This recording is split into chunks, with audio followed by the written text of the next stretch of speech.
வந்த பிறகே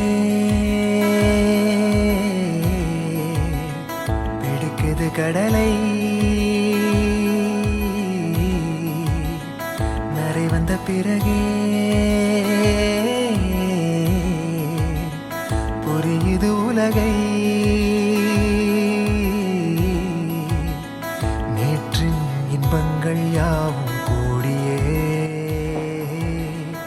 இன்றை இப்போதை அர்த்தமாக்குதே இன்றின் இப்போதின் இன்பம் யாவுமே நாளையோ அர்த்தம் காட்டும். ஹாய் ஃப்ரெண்ட்ஸ், வணக்கம் அண்ட் வெல்கம் டு தேனிமணி சேனல். இன்றைக்கி நம்ம என்ன பார்க்க போகிறோம் அப்படின்னா, கேரளாவில் திருவனந்தபுரம் டிஸ்ட்ரிக்டில் இருக்கிற வர்க்காலாவுக்கு நம்ம போக போகிறோம். வாங்க வீடியோக்குள்ளே போகலாம். வர்க்காலாவுக்கு எப்படி போகிறதுன்னு பார்க்கலாம். நம்ம ஃப்ளைட்டில் வந்தோம் அப்படின்னு சொன்னால் நம்ம வந்து திருவனந்தபுரத்தில் இறங்கிட்டு அங்கேருந்து ஒரு 40 கிலோமீட்டர் தூரம் தான் நம்ம கேப் பிடிச்சி போயிடலாம். நாங்கள் ஆனால் ட்ரெயினில் போனோம். மதுரையிலேருந்து நாங்கள் ட்ரெயின் பிடிச்சிட்டோம். மதுரையிலேருந்து ஸ்ட்ரெயிட்டாக ட்ரெயின் இருக்குது நமக்கு வர்க்காலாவுக்கு, அனந்தபுரி எக்ஸ்பிரஸ். நாங்கள் வந்து மிட்நைட் 3 o'clock ட்ரெயின் ஏறினோம் மதுரையில். காலையில் 10 மணிக்கு நாங்கள் வர்க்காலா ரீச் ஆகிட்டோம். வர்க்காலா ரீச் ஆகிட்டு அங்கே வர்க்காலா ஸ்டேஷன் பக்கத்துலேயே ஒரு ரெஸ்டாரண்ட்டில் போய் நாங்கள் சாப்பிட்டோம். அதுக்கப்புறம் அங்கேருந்து வர்க்காலா கிளிஃபுக்கு போகிறதுக்கு நமக்கு ஆட்டோஸும் இருக்குது, பஸ்ஸும் இருக்குது. நாங்கள் பஸ்ஸில் ஏறிட்டோம். பஸ்ஸில் டிக்கெட் பார்த்தீங்கன்னா 10 ரூபாய் தான். நம்ம ஆட்டோவில் போனோம் அப்படின்னா டைரெக்டாக கிளிஃப்லேயே கொண்டு இறக்கி விட்டுருவாங்க. நாங்கள் ஆனால் பஸ்ஸில் போனதுனால கொஞ்சம் கிளிஃபுக்கு முன்னாடியே இறக்கி விட்டுருவாங்க. நம்ம நல்லா காலார மணலில் நடந்து போகிற மாதிரி இருக்கும் நமக்கு. அதுவுமே நமக்கு நல்ல ஒரு ஃபீல் தான் கொடுக்கும். நாங்கள் அங்கே வர்க்காலாவில் போயிட்டு ரூம் போட்டுட்டோம். நாங்கள் என்ன பிளான் வர்க்காலாவில் அப்படின்னு பார்த்தீங்கன்னா, அங்கே பீச் ஹாப் அப்படின்னு சொல்கிறாங்க. அதாவது அங்கே ஒரு 4 பீச் இருக்குது. அந்த 4 பீச்சையும் நம்ம வரிசையாக போய் பார்க்குறது, இதுதான் வந்து அங்கே பிளான் நமக்கு. நம்ம வந்து அங்கே பீச்சில் ஒரு ரெசார்ட்டில் நம்ம புக் பண்ணிட்டோம்.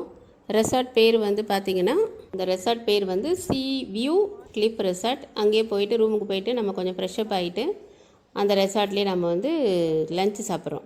நல்லா தரமாக இருந்துச்சு. சீ ஃபுட் கொடுத்தாங்க. அது இப்போ நீங்கள் வீடியோவில் பார்க்கலாம் நாங்கள் என்ன சாப்பிட்டோம் அப்படின்றத. அதுக்கப்புறம் நாங்கள் சாப்பிட்டுட்டு நம்ம போட்டிருந்த ரெசார்ட்லேருந்தே பார்த்தீங்கன்னா நம்ம நடந்து போனாலே வர்க்காலா பீச் வந்துடும். அந்த மாதிரி தான் நாங்கள் ரூம் போட்டிருந்தோம். நம்ம அந்த ரெசார்ட்லேருந்து பார்த்தாலுமே வர்க்காலா பீச்சோட வியூ நமக்கு கிடைக்கும். நாங்கள் இறங்கி படிக்கட்டில் இறங்கி நடந்து போனாலே வர்க்காலா பீச்சோட அந்த இடம் வந்து ரொம்ப அருமையாக இருந்தது. ரொம்ப அமைதியாக, அலைகள் ரொம்ப உயரமாக இல்லாமல் ஒரு மாதிரி அமைதியான ஒரு ஃபீல் இருந்துச்சு அந்த பீச்சில்.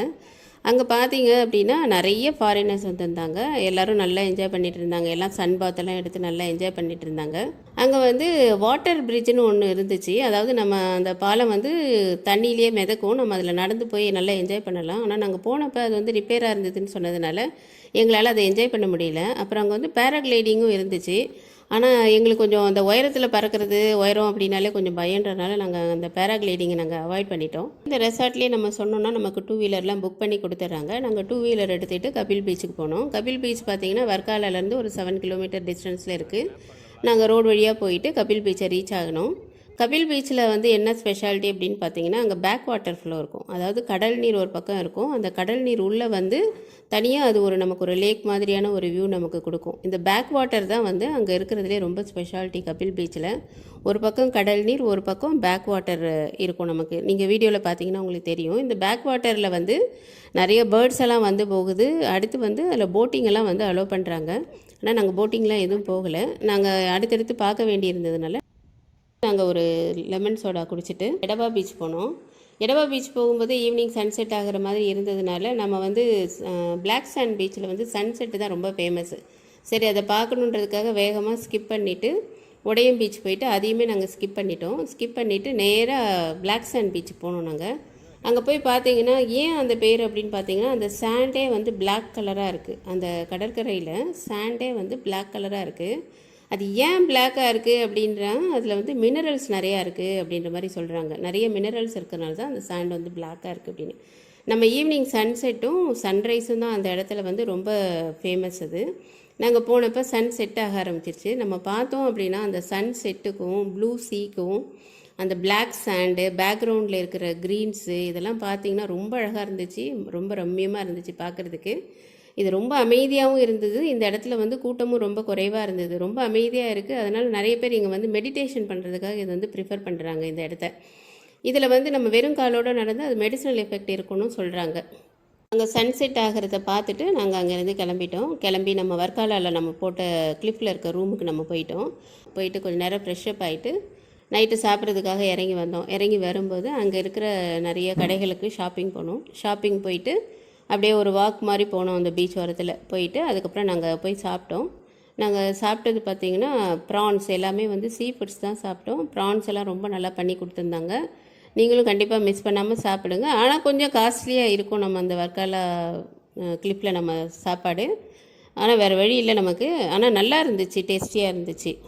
அப்புறம் நல்ல சீ ஃபுட்டை ஒரு கட்டிட்டு நாங்கள் நடந்து போய் ஐஸ்கிரீம் சாப்பிட்டா இப்போ எப்படி இருக்கும் அப்படின்ற மாதிரி இருந்துச்சு. அதனால் போயிட்டு நாங்கள் ஐஸ்கிரீம் சாப்பிட்டோம். ஐஸ்கிரீம் சாப்பிட்டுட்டு ரொம்ப சந்தோஷமாக போய் நாங்கள் நைட்டு நல்லா படுத்து தூங்கிட்டோம். கிளைமேட் வந்து இங்கே பார்த்திங்கன்னா நவம்பர்லேருந்து மார்ச் வரைக்கும் ரொம்ப ப்ளசண்ட்டாக இருக்கும் இந்த ஏரியாவுக்கு. காலையில் எழுந்திரிச்சு ஒரு டீ சாப்பிட்டுட்டு பிரேக்ஃபாஸ்ட்டை முடிச்சுக்கிட்டு நாங்கள் வந்து ஜடாயு ராக் அப்படின்ற இடத்துக்கு போனோம்.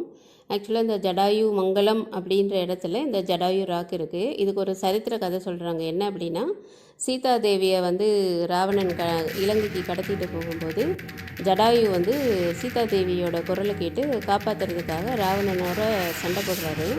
அவரோட போரிடும்போது ராவணன் வந்து ரொம்ப ஜடாயு வந்து வயசானவர், ராவணன் வந்து ரொம்ப பவர்ஃபுல்லாக இருக்கிறார். அவர் என்ன பண்ணுறாரு, ஜடாயுவோடைய சிறகுகள்லாம் கட் பண்ணி விட்டுட்டு ஜடாயு வந்து வீழ்த்திடுறாரு.